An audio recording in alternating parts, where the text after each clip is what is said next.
right, so today I have the pleasure of being with Voxaroth, otherwise known in real life as Seth, and we're going to go over some of his Star Wars CCG history and opinions, and I think it'll be a fun conversation. So, Voxaroth, Seth, thanks for being here. Hey, thanks for having me. Awesome. So, I love to start these with kind of your origin story. So, how did you get into Star Wars CCG? Why are you here today? I probably started playing this back in the mid 90s when it first came out. I remember buying Premiere when it first released. We didn't have a big local scene, but a friend and I played, and we played it wrong for many, many years until we actually, went through the giant rule book and figured out how to play it right. But it kind of remained, I had one opponent, and we stuck to he was always dark side and I was always light side, and that went poorly for me for a long time back then. But it was fun. We enjoyed the game a lot. Okay. So, and this was Premiere only, you said, as you started? Did you add sets in, or how did that go? Sure. No, we collected all the way through Death Star 2 or so. So I would say right around then we kind of moved on. We had left high school, headed into college, so we didn't really have anybody to play with at that point. We didn't really continue to get cards.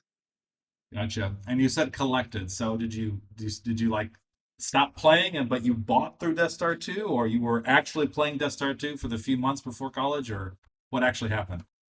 Yeah, no, we played a bunch through Death Star 2. We like I said, we definitely did not have all the cards, and we didn't live in a place where the internet didn't have easy access to singles like it has today. So we pretty much just built what we had.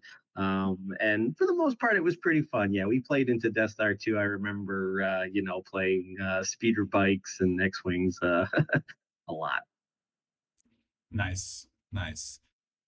Okay, so you kind of stopped playing the game basically, and oh, sorry, just to be clear, it was just you and this other guy. You never went to a tournament. It was really just two No, people. never went to a tournament, never did anything like that. But it was one of those games that we both enjoyed. And like I said, while we were in high school, we'd get together on Friday nights and we'd play Star Wars cards. We actually played the Star Trek card game too. We'd play a bunch of that and pretty much anything we could get our hands on. Gotcha. Okay, so you kind of left after Death Star 2. You were in college. Did you pay attention to the game, or not really? Did you know that it got canceled, or like what was that with you? No, not really. I didn't know what happened probably for I would say I was probably out of it for 5, 6 years where I didn't really think twice about it. And then I just remembered how much fun I had playing it, and I kind of looked into seeing if they were still making the game, and it led me down the rabbit hole to back then what was it? Hollow Table. We used to play on Hollow Yes. Table back in the day. And played a bunch there. Gotcha. Cool. And so, about what time did you get back to Holotable? Have you been playing continuously Holotable to GIMP, or you took breaks, or how did that go for you? Hollow Table, I got back in right. It was still Legacy back then, so I was playing a lot of like the top decks there. It was what do you call it? Pre ATRTs or whatever the vehicles were that kind of broke the meter there for a while. But it was uh it was a lot of uh learning to play Legacy, I guess. And then as soon as I got the hang of it, the reset came and we sort of shifted everything on me again. Understood. And so now you're on GIMP semi-regularly, uh, Yeah. and I guess a GIMP only. Like you're not going in person to tournaments, or are you? Or it's kind of a No, I haven't gone to any personal events yet. I don't. I've got three young kids, not a ton of free time. GEMP kind of allows me to play casually without having to invest a ton of time into going places. But I try to get. I heard the region's pretty good. I may try to get up to Massachusetts to play some games. nice, nice. So anyway, we were talking, I guess, in the main GIMP chat a couple weeks ago. You kind of talked a little bit today. So you have some opinions, right? So you played way back when, you played the Legacy, you played some Open today. I guess the question is to me, how do you feel about the current state of the game? And I guess what should be different in your mind and why? I'd love to get to that. The current state of the game, it's still a very good game. I still think Star Wars Cards is probably one of the most elegant tabletop games that when you translate it over into an online game, it's still really fun to play, mainly because the strategy is just so deep and there's so many layers. I do think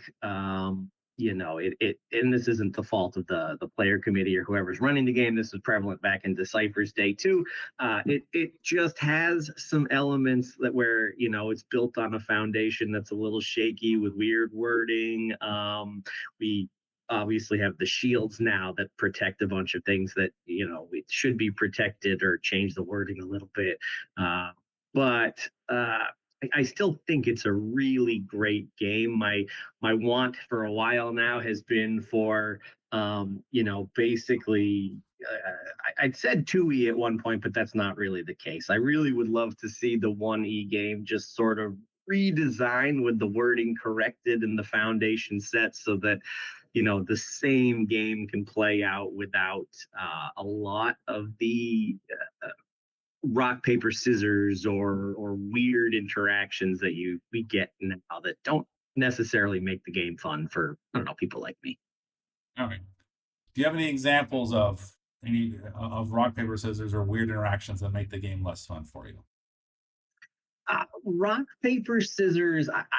This is just a me thing. I have always felt like having the space theater in Star Wars cards is really great. I think it adds an interesting layer, especially when it comes to paying for drains and retrieval and other things. What I dislike is when we create theaters where one person is essentially setting up on ground and one person is setting up in space, and the games are not very interactive. I guess you can choose to interact, but you kind of know that I'm not going to win here. I'm just going to have to hope that I beat them out. And there's a few decks like this where you go to play it and you might be playing a deck that's like, oh, I'm going to fight them off the ground, and you come up against a deck that's entirely space, and they're going to let you have the ground, and you can't really do too much otherwise. So there's a lot of little there's always a rock paper scissor dynamic, but I think the way the game plays out now where everything is pullable and it's very consistent, it's very easy to go into a game and just sort of you can see 5 or 6 turns down the road and know exactly what your opponent's going to do and how you're going to respond to it. You can kind of see like I've already lost or I've already won, and I don't those are the rock paper scissors scenarios where I don't really find the game very fun, but I know there's other people who disagree with that too.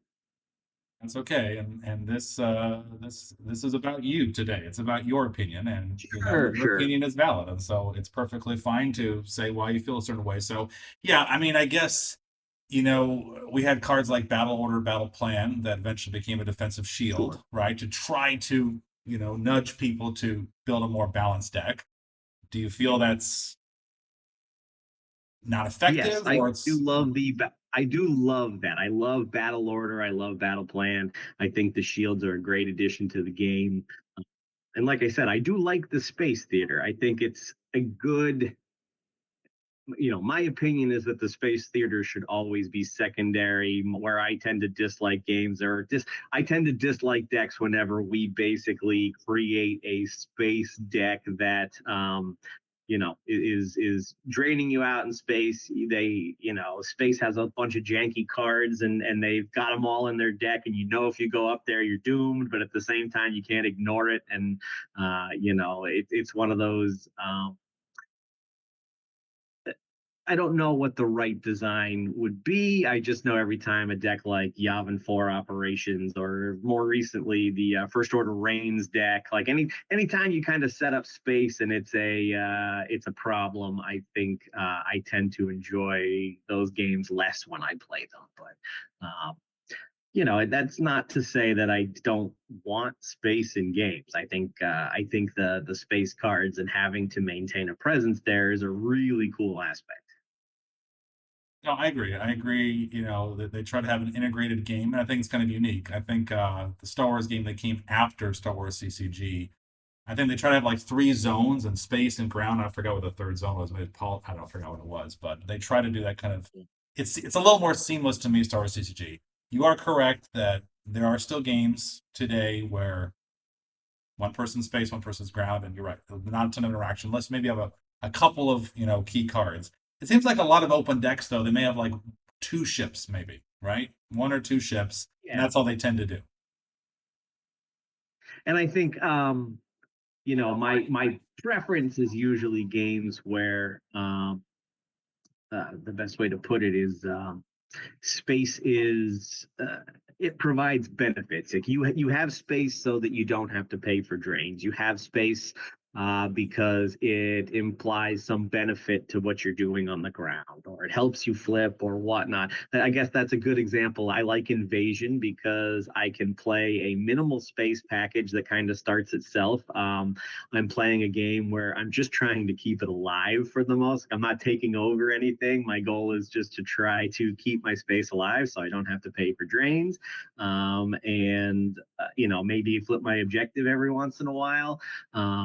And I kind of know, boy, if they come, if I'm playing, watch your step or some other really heavy light side space deck, I'm gonna have a real rough game because they're just gonna come run me right off the board. But again, it's not the end of the world to have a strong space package. I think where I dislike it is when that strong space package is also your drain package, is also your theme, is also how you're kind of controlling the board. I just sort of feel like that theater should be benefit, not the main theater. But again, that's just my opinion. Your opinion is perfectly fine. So yeah, I mean, so maybe a game where you can't drain in space or you activate more in space, where maybe ships give you benefit, but you can't like do direct damage or something. What you're saying, like, you know, Yeah, it's more along the lines of, if I were designing things, I would probably say, boy, we're going to make a lot of things dependent upon you having some presence in space. But, we're going to go out of our way to say, draining for two up there should be, yeah, a one location thing. Like you're not spreading out and draining for two at four, so three or four systems. May at most maybe there's one spot you can drain for two, and everywhere else is a drain for one, because space is not supposed to be that. I'm just controlling everything up here with cards that you don't have, so I'm going to drain you out. That's just my how I feel about it. I think anytime we design a objective that is basically, hey, set up in space, by the way, you get force drain +1. And that was kind of my complaint with first order reigns was I was looking at the deck saying, oh, this is good, this is good, this is good. Then all of a sudden it was kind of like, oh, and if you have two of these characters, you're absolutely going to have up there anyway, force drain +1. And it's like, boy, they really don't need that force drain +1. It's already pretty strong. If I choose not to go into space, I shouldn't just lose the game because they put their big ships at spots and they can just drain out. sure. It's kind of the same thing with liberation. Not liberation. What's the freedom epic event there for Yavin 4 operations? And anytime you kind of set up a, hey, if you put cards in space, we're going to give you force drain +1. I'm not a huge fan. Yes, +1 force drain. I think for me, one of my pet peeves is extra Battle Destiny. Battle Destiny inflation, all the time, extra Sure. bonuses. Um, I personally, I like it. I like it when it was harder to clear people with Battle Destiny, but I guess nowadays, everything's getting clear and blown away all the time. Go ahead.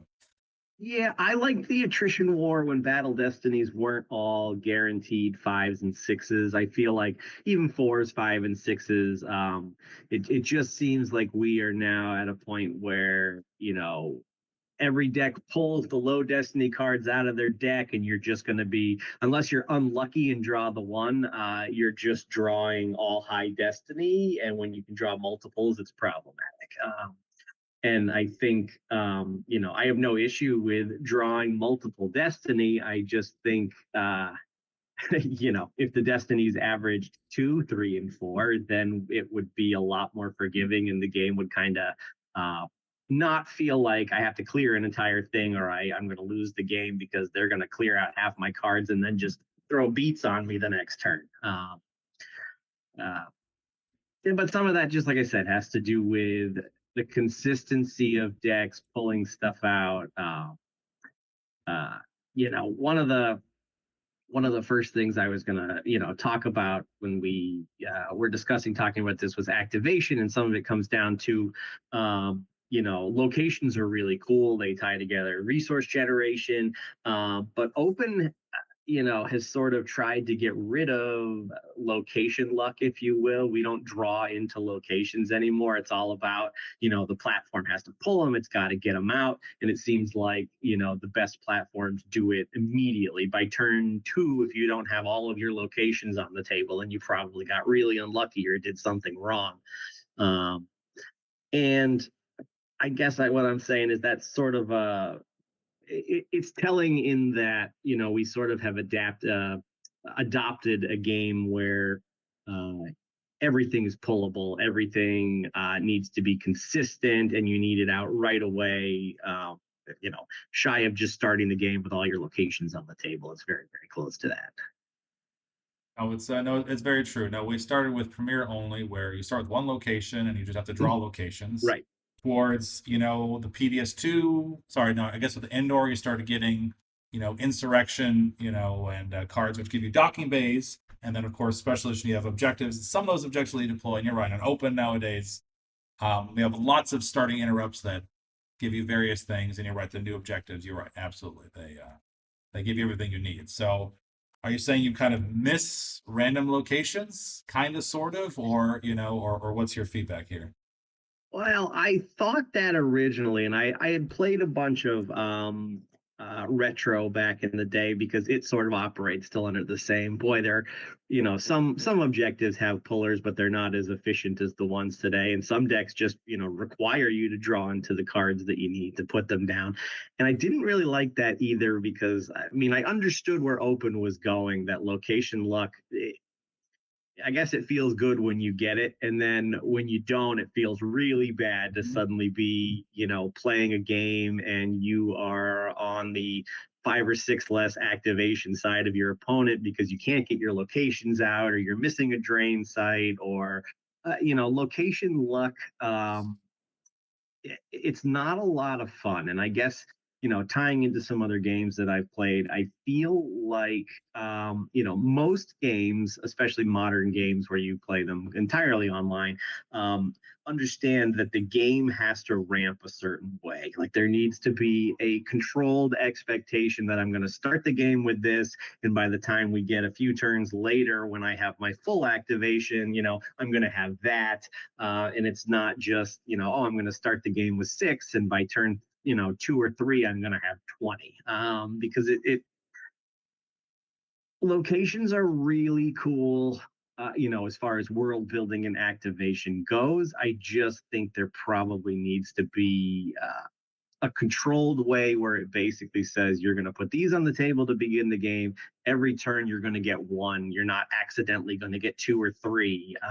You're gonna just slowly ramp out the game, so that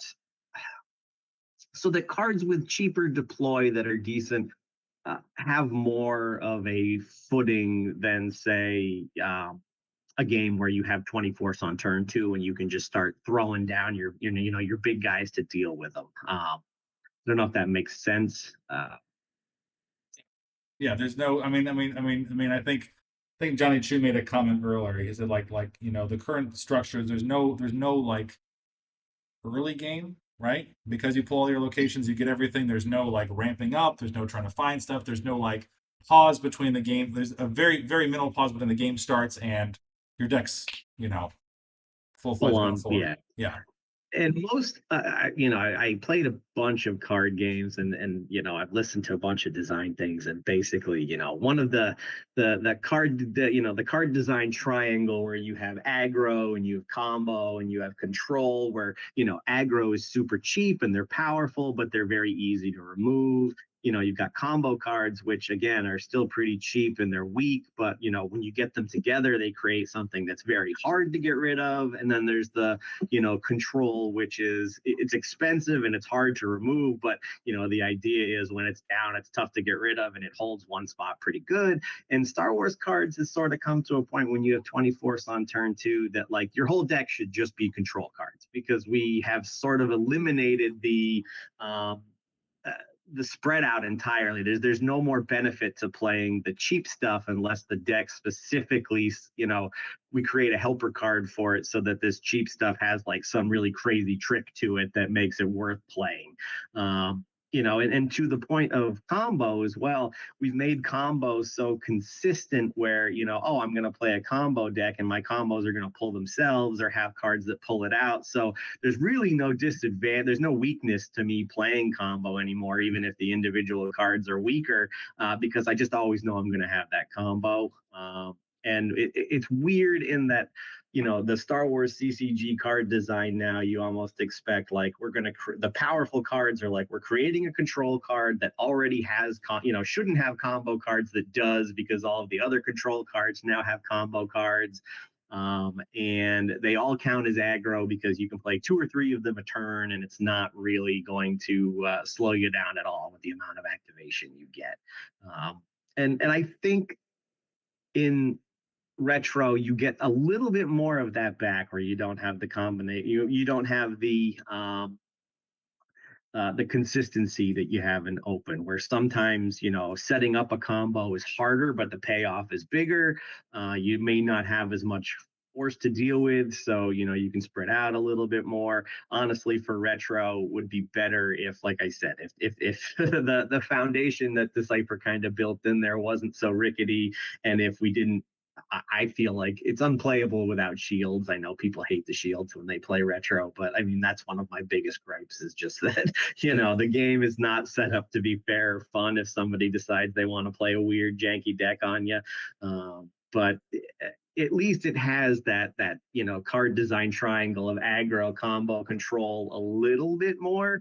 But I think that's probably what open is missing for me mostly, and I think it largely just has to do with the fact that we have made activation so consistent, and we have not wanted to nobody wants to deal with locations floating around their decks anymore.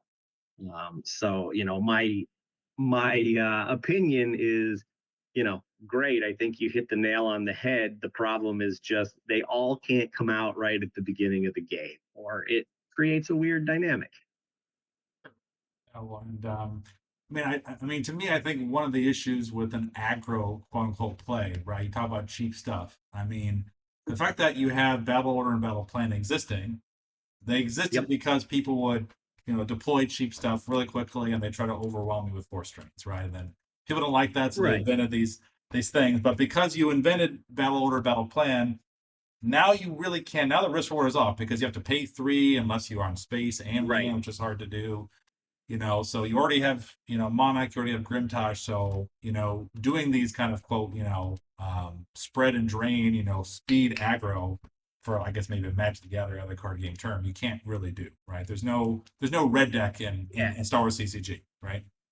Not And in really. Star Wars CCG, yeah, aggro is definitely a little bit different. I'm not envisioning like a mono red or a deck that spreads out super quick and causes a lot of problems, because like you said, with the paying for drains, also, I mean, it still ramps up relatively quickly and you can get punished for that strategy. Aggro in Star Wars CCG for me is more like, the best way to describe it would be like EPP mains, where it's like someone with lightsaber, except they still have too much defense value for what what they should. They have no immunity. They should be easy to hit with weapons, but they're high power, and they kind of, to take it on, you can't just throw down some random card and hope to clear it, because it can still punish you. But at the same time, if someone is playing a dedicated control card that can basically say, I'm going to survive the swing, and I'm going to, I have immunity to attrition, and I'm right here with your power.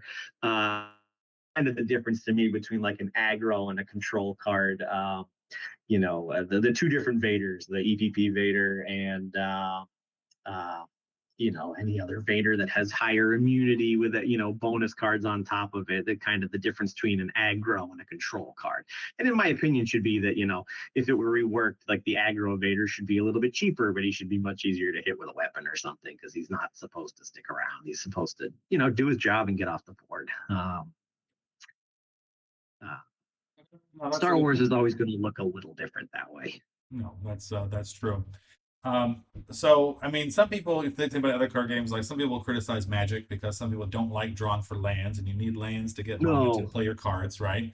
Some people don't like right. that. Do you think Star Wars would be better if we able to take out locations as a resource inside of your deck? Would that make it better in your mind, or what do you think about that?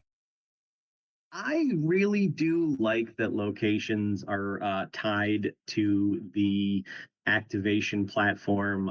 I think building out, having the desire to put locations on the board and have it kind of grow the game is also what kind of builds the game universe where I think it's unique, it's good. What I think is that they should probably not go into the main deck. It should be limited to how many you have. I don't know what the answer is. At one point when I was kind of sketching out a type of game, I kind of said, boy, maybe your locations, you deploy a few to start the game, you stack, I don't know, 3 or 4 of them under something, and once per turn during your deploy phase you take one more out. And that you don't really have a choice. It's not like you can choose to take it out. It's just like once per turn until they're all gone, you take one card out from underneath, you put it on the board, you grow the board.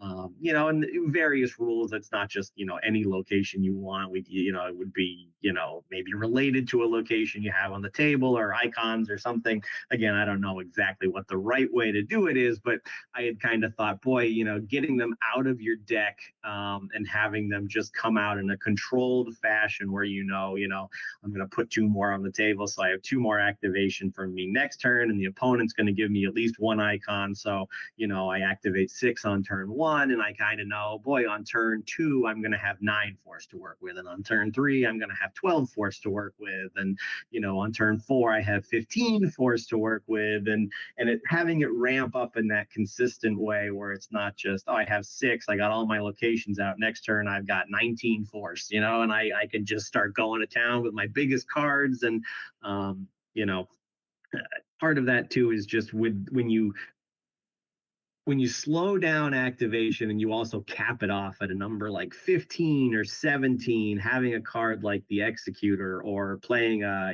6 or 7 force character becomes a big part of your turn, especially if you're planning on battling, moving, doing other things. Whereas in the current game, you don't really have to think. You can drop 3 huge characters at a site and initiate battle and still have some force to move around and draw into.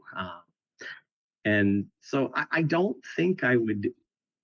I don't know. I took the long way around to coming to. I don't think I want locations to be disconnected um, from activation. Because I think that's a really cool part of the game. I just think we've already sort of accepted that we like it not to be luck dependent, but we need to slow the roll on how quickly they come out of the deck, whether it's out of the deck or stacked somewhere else. Sure. And I mean, if you think about it, I mean, we had cards from what Premiere, what Baru Stew, Blue Milk, Right, right. it's a used interrupt, activate 1, or if you have a whole bunch of these other, hydroponic stations, you can activate more, or get Imperial Right. Supply from Hoth, right? You can lose 1 card Yep. and activate 2 as a use, the other one you can lose 4. So those cards don't really have much of a use in a game where activation is cheap and there's 50 million locations, really quickly. Yeah, right. And not for nothing too, but the open game is also, we have a lot of interrupts that pull stuff now. And I have also noticed that it's, unless the objective specifically forces you to pull locations at one system, the game is like very disjointed where it's like you will have, 12, 15 locations on the table, and maybe 3 or 4 of them you can actually move between and are relatable because you've just got these one-off spots that just don't really seem to connect. And it's sort of, uh, I've taken I've played a bunch of games where I feel like movement has basically been removed from the game entirely. You're going to deploy to that location. You can't move away from it because there's no other locations next to it, and you either go there and hold your ground, or you're going to get bounced off it and get stuck there. I think there's some room to control activation ramping and the types of locations we play, so that we don't end up with games where it's like a bunch of 2-0 locations that you can't deploy to, and I don't want you going to, and if you go there, you're stuck, I guess. I guess that's Hopefully true. it's not right. Yeah, I mean that still happens. I mean you have the shields and the cards which stop Yeah, you right, draining at certain places. So you want to be in the battleground. You know, right, Generally speaking, yes. Um, right. is that still And I happening? think Are people still playing the 2-0 Twixes and Open still, or Yeah, I feel like you can choose. There's decks that play mostly battlegrounds, and you get a couple of 2-0 Twixes, and you just kind of accept like I'm going to give my opponent a bunch of force. But that this is also back to the rock paper scissors. There's still for both sides of the force, there are still decks where I'm not even going to give you. If I give you one battleground, you'll be lucky to have it. It's going to be me just putting 2-0 locations. I'm gonna start with the Skywalker saga, and I'm gonna get Walkling and get 2 activation from that, and I'm gonna put that now I've got an interrupt that pulls Yoda's Hut, or whatever the 2-0 is. I can play Wisa to pull out Boss Nass Chambers. I can play the Jedi Council Chamber, and this isn't, like I said, this isn't like a thing that the PC created. I mean, Decipher set these cards up for us a while ago. We're just still kind of playing that strategy of, boy, I might play one spot that I know I'm going to be able to take over, and then I'm not going to give you any options to go anywhere. So your choice is going to be to, take me on where I am, where I want to be, or, the shield is going to protect me at all these 2-0s if you try to go there instead.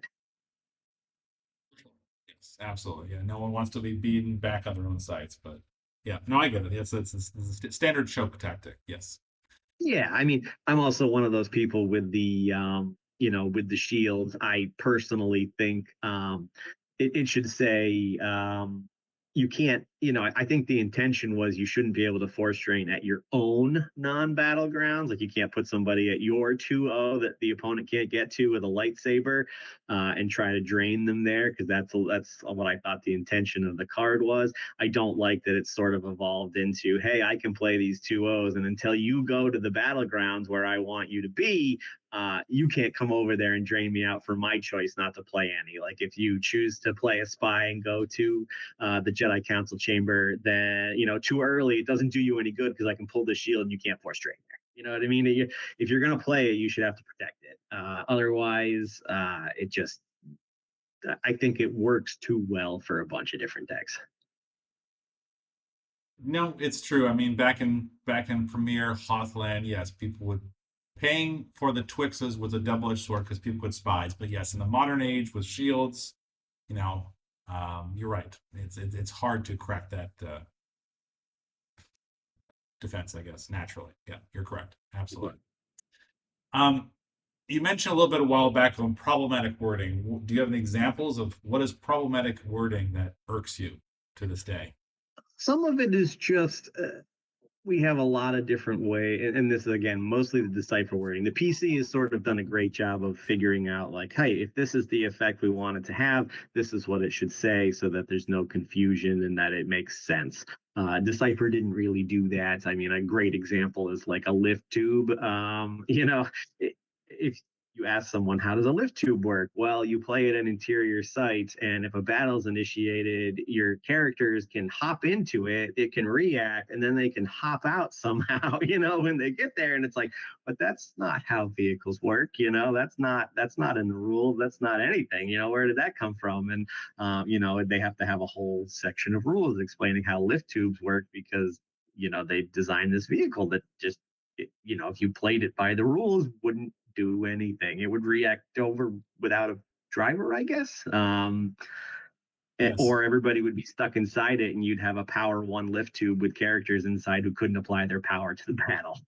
You get what I'm saying a little bit there. Correct. Correct. And it's a few other things like movement rules, things like that. We were having a conversation the other day about an Endor trooper that if you played dash on him and he moved and he could allow other characters to move, but the way the ruling was you couldn't do that because dash only allowed you to move one card. But if you look at the cipher wording, it sounds like a whole different thing that we now need a rules advocate to come in and say, no, the intention wasn't that, it was this. And but there's a bunch of things I think in that decipher set where I'm not knocking them either. It was one of those things where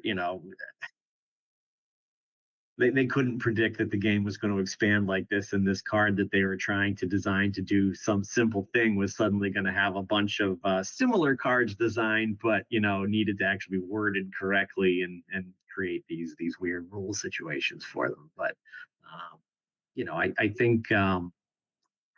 I think cleaning up a bunch of wording would help eliminate a lot of the rule book too, because I feel like a bunch of it is just sort of stuff that could be printed on cards, but wasn't. No, I agree with you a lot. One thing that always bothered me was the force loss for the Death Star. Force loss when the Death Right, Star blows up a planet. Like that's all in the rule book. And I was shocked. Early on, I was like, "What? That's how it works?"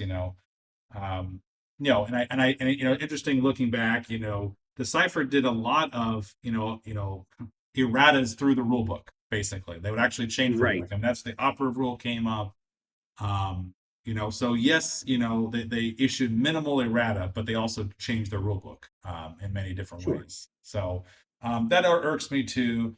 I think, personally, I think there's another video on YouTube where he suggested like making all ships have a permanent pilot, and you can add a Ye- pilot naturally. Right. You don't have to worry about it. You don't have to add rules, may add a pilot.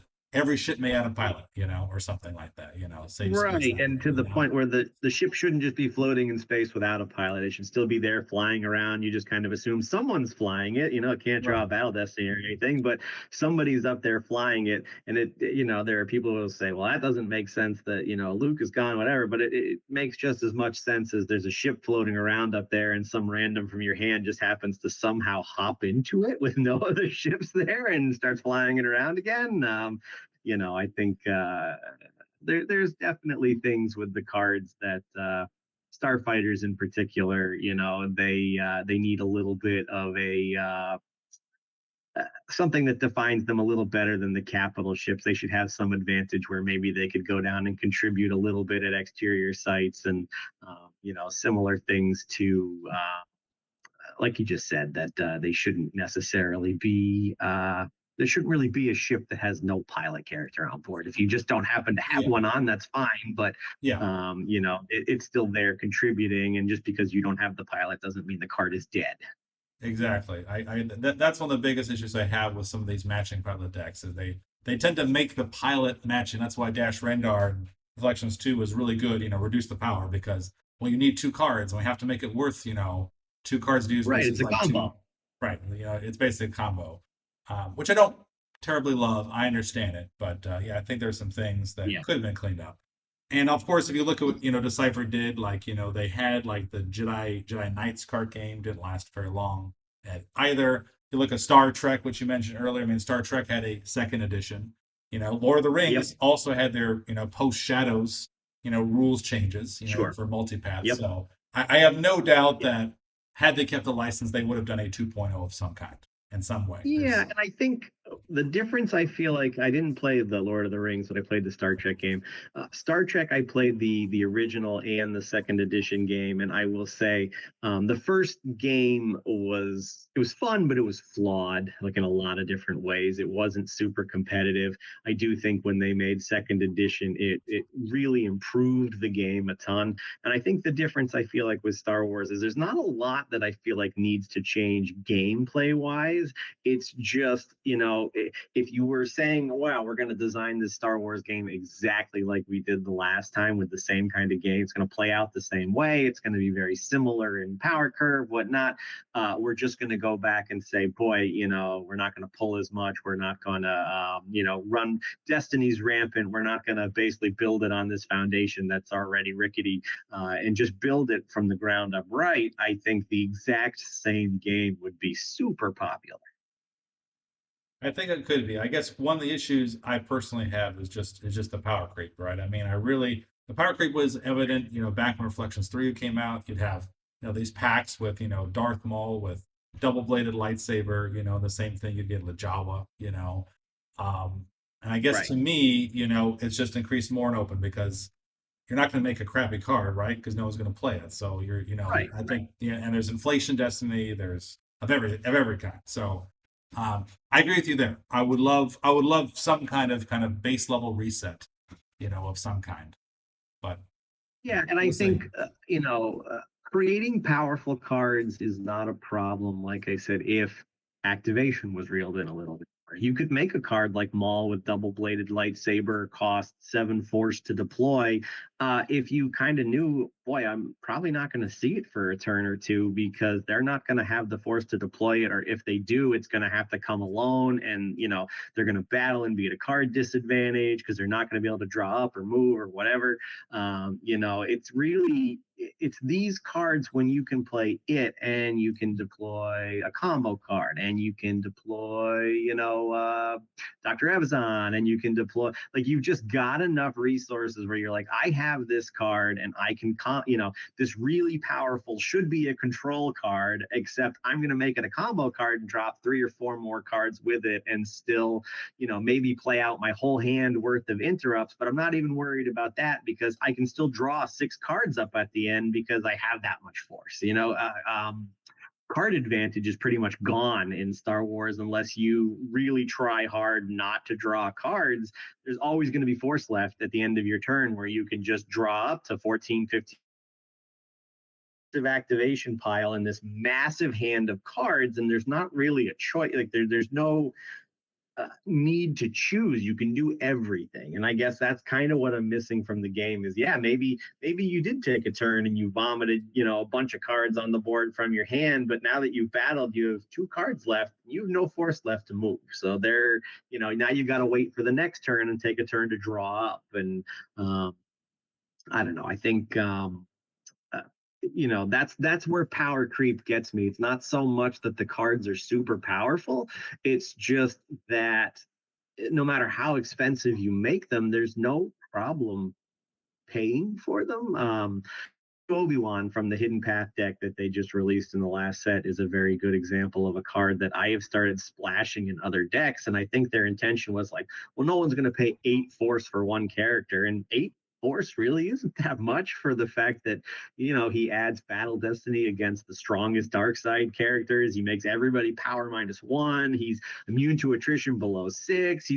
Such a strong card that I'm going, I can still combo him with other cards and still draw up. And 8 force is not that punishing, and it really should be if activation was sort of reeled in so that the choice to draw, the choice to move, the choice to do whatever actually mattered because you were working with a limited resource instead of just, I can pretty much do whatever I want,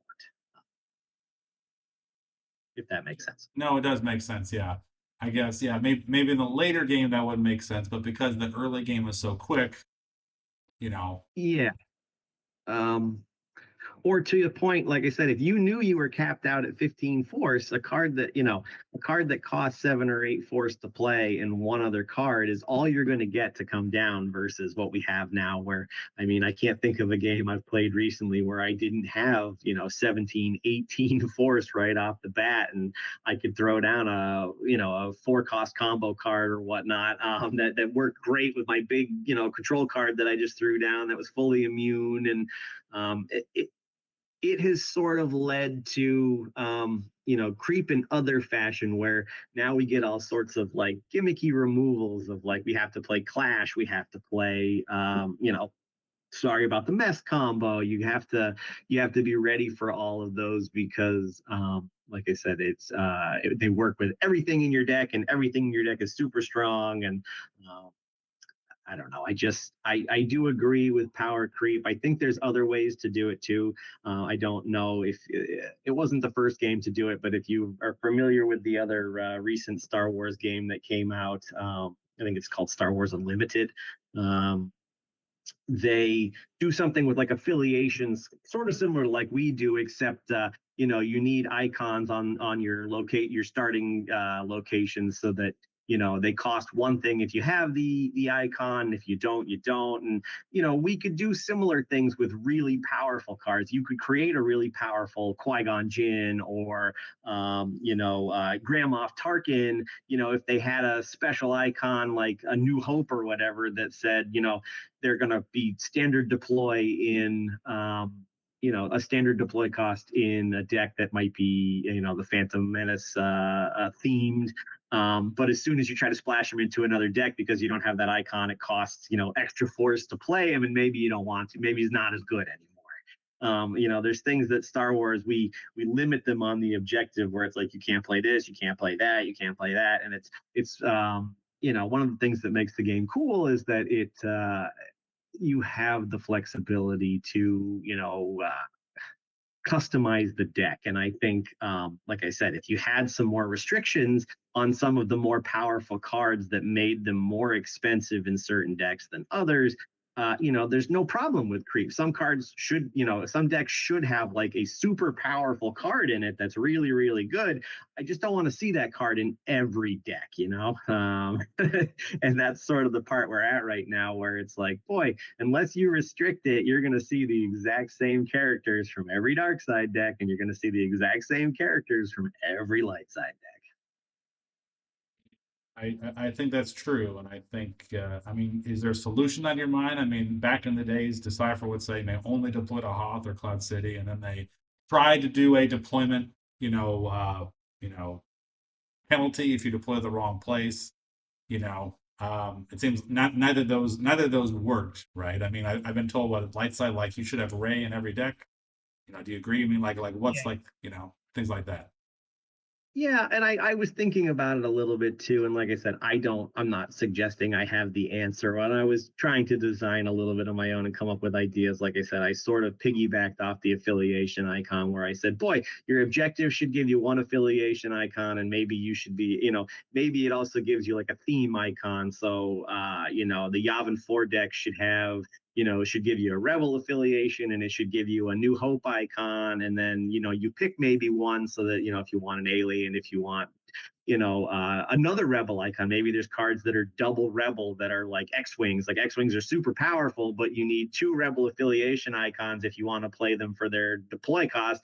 Otherwise, you're paying extra, because you can still play them and they're still going to be good, but instead of them costing 3 force, they now cost 5 force a piece to play, because you're missing that one icon. Or like I said, you create a card like Obi-Wan Kenobi from A New Hope, where you want to make him a real good card, but you don't want to see him in every deck. So you create a card, like I said, that maybe he has that A New Hope affiliation icon, Sure. where in those decks he costs 6 to deploy or whatever, and then as soon as you try to splash him into a different Rebel deck, now he costs 8 or 9, and it kind of goes back to the activation thing, where if you're limiting activation, and activation is a bigger deal, then those couple extra Makes a deploy costs difference. really make you sit back and say, boy, this is problematic. So I have thought for a while, we already have the affiliation icons, we've already had double affiliation icons, and if we created cards that like the Chewbacca that has the rebel alien, and you could make that card really strong, knowing you're not going to see it in every deck unless they're playing those two affiliations. You're not going to see Obi-Wan or Qui-Gon Jinn in every deck, because these powerful Qui-Gon cards are limited to the Phantom Menace, objective you're choosing. And if you don't choose it, it's going to cost you more to play it. So he's just not going to splash everywhere anymore. And I think, Star Wars Unlimited wasn't the first game to do it, but I think it's an elegant solution if you want to kind of leave it open ended where you're not saying, no, you can only play this stuff, which is, not really in the spirit of the way the game was designed, where you can customize and play different things. But it does punish you enough where you're like, boy, if I'm going to do this, I don't want to do it more than once or twice. I don't want to be paying +2 for every character in my deck. That's not going to work out well if I'm limited on activation and the deck ramps up slower. I guess is the way I could put that. Right. So I guess what you're saying, because I mean currently we have like I think the first story objective, like you only play the first story. I think there's like some Sith objectives where you can only like do episode, Right, 1, 1, 4, or 7. You have to choose an era. And then you have things right. where it says you can't play anything else. And then of course you have things like watch your step where play what you want to, but if it's not a smuggler, +6 deploy. Right. So maybe that's Right. And that's a similar thing where, if you're playing like in that similar example, a card like Qui-Gon Jinn would be +6 deploy because you don't have the Phantom Menace icon on Watch Your Step, and you don't have the Republic icon to play him, so he is deploy +6. But maybe there's a card then Watch Your Step that maybe doesn't always have to be +6 or normal deploy. Maybe there's a card that has one of the icons you have but not the other, and you're okay paying +3 or +2 or whatever to play that card, that you can play it. It's just going to cost you more to do. And I'm not saying you can never create decks that specifically limit you to certain characters. I think that's a cool design tool too, but I think you may not have to if you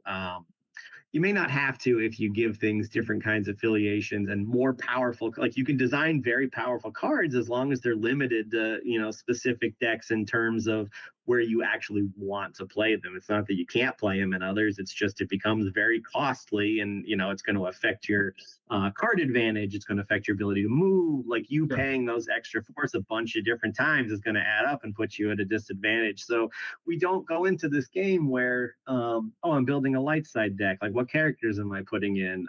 Cassian Andor, Harrison Dula, Anakin Skywalker, Lando Screaming.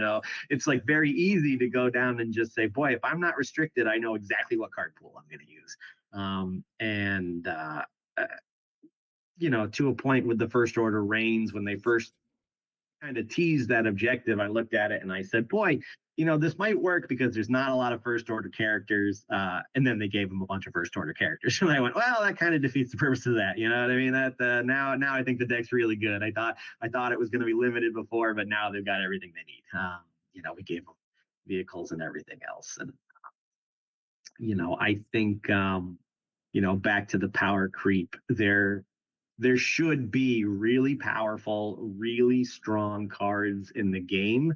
It should be a big choice to play one during a turn, and it should consume the majority of your resources for that turn. And you should not see the same cards in every deck. It shouldn't be the Executor is in every Dark Side deck, or Darth Vader, and it should be done in a way, I think, that doesn't necessarily have to say you can't play Imperials with ability greater than 5, whatever. Just remove the restrictions, but make the things cost different so that you can you see some different stuff. I think well put. So if I'm going to sum it up, just better resource management design from the get-go, basically. All pretty much, when I told you like how I have this Star Wars manifesto, it all pretty much comes down to activation needs to be curved, it needs to be capped, it needs and cards need something that changes, like the affiliation, something that changes their deploy cost depending on what deck you're playing, so that we don't get into this scenario where every mains and toys deck is the same characters over and over and over and over and over. Like, we have, how many mains and toys platforms do we have that are different platforms but the exact same deck after that? Makes sense. Well, I think this has been a good conversation. Um, Yeah, so chewing your ear for a while here. no, it's been good. So I'd love to get to the second part, but we're gonna have to Yes. do that. We'll have to do that another time. I have to go to another My appointment here kids are going to soon. be home soon too, Yes. so no Yeah. worries. I'll So, follow up with you. Like I said, I like little casual conversations, so anytime you want to chat. sounds great, Voxaroth. Take care, sir. All right. Thank you. Thanks. Bye bye.